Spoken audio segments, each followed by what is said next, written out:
জিহ্বাটাকে নিয়ন্ত্রণে রাখো।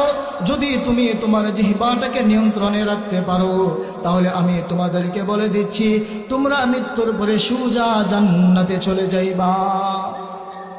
এই জন্য আল্লাহর নবী বলেন, মান কানা ইউমিনু বিল্লাহি ওয়াল ইয়াউমিল আখির। আল্লাহর নবী বলেন, যে ব্যক্তি পরকালকে বিশ্বাস করে, যে ব্যক্তি আখিরাতকে বিশ্বাস করে, ফালইয়াতাবিকুল খায়রা, সে যেন ভালো কথা বলে, আও লিয়াসকুত, অথবা সে যেন চুপ থাকে। আল্লাহ নবী বলতেছেন, যে পরকালকে বিশ্বাস করবে, যে আল্লাহকে বিশ্বাস করবে, সে যদি পারে ভালো কথা বলবে, আর যদি না পারে তাহলে আও লিয়াসকুত, তাহলে সে চুপ থাকবে, যেন কোনো কথাই না বলে।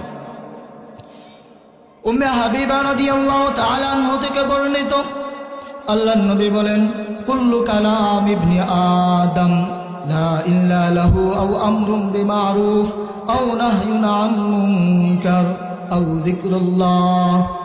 উম্মে হাবিবা রাদিয়াল্লাহু তাআলা আনহা থেকে বর্ণিত, আল্লাহর নবী বলেন, যে আদম সন্তান যত কথা বলে কোনো কথাই তার জন্য উপকারী নয়, কিন্তু আও আমরুম বিমারুফ, সৎ কাজের আদেশ করা, আও নাহয়ুন আন মুনকার, অসৎ কাজের নিষেধ করা, আও যিকরুল্লাহ, আল্লাহ তাআলার জিকির করা, এই তিনটা কাজ হলো বান্দার জন্য সবচেয়ে উপকারী। কয়টা কাজ?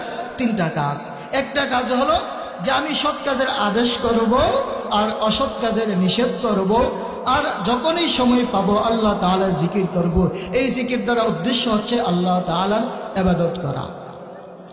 আল্লাহর নবীও বলেছেন, যে পরকালকে বিশ্বাস করবে, আখিরাতে বিশ্বাস করবে, সে যেন ভালো কথা বলে, যদি ভালো কথা না বলতে পারে তাহলে যেন চুপ থাকে। আমরা যেন আল্লাহর নবীকে প্রশ্ন করলাম, ওগো আল্লাহর নবী, ভালো কথা কি? আল্লাহর নবী উত্তর দেয়, লান আকুলা সুবহানাল্লাহ। সকলে বলেন সুবহানাল্লাহ, ওয়ালহামদুলিল্লাহ, ওয়ালা ইলাহা ইল্লাল্লাহ, আল্লাহু আকবার। আল্লাহর নবী বলেন, ভালো কথা হলো সুবহানাল্লাহ, ওয়ালহামদুলিল্লাহ, ওয়ালা ইলাহা ইল্লাল্লাহ, আল্লাহু আকবার। আমি যেন আল্লাহর নবীকে জিজ্ঞাসা করলাম, ও গো আল্লাহর নবী, এগুলো কেমন ভালো কথা? আল্লাহর নবী বলেন, আহাব্বু ইলাইয়া মিম্মা তালাত আলাইহি শামস। আমার কাছে এগুলা এমন ভালো, সূর্য যা কিছুর জন্য উদিত হয়, এই সব কিছু থেকে একবার সুবহানাল্লাহ বলা আমার কাছে সবচেয়ে বেশি প্রিয়। অর্থাৎ গোটা পৃথিবী থেকে আমার কাছে একবার সুবহানাল্লাহ বলা অধিক অধিক ভালো এবং আমি অনেক পছন্দ করি।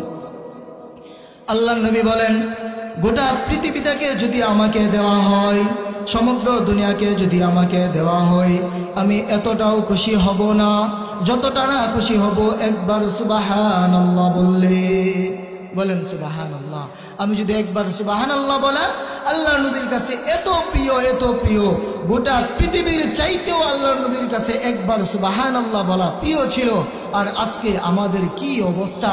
দুনিয়ার জন্য আমরা কত কিছুই না করি, তারপরেও দুনিয়ার সামান্যটুকু জায়গা আমরা ক্রয় করতে পারি না, সামান্যটুকু জিনিস আমরা কিনতে পারি না, নিজের মন যতটুকু চাই ততটুকু পারি না।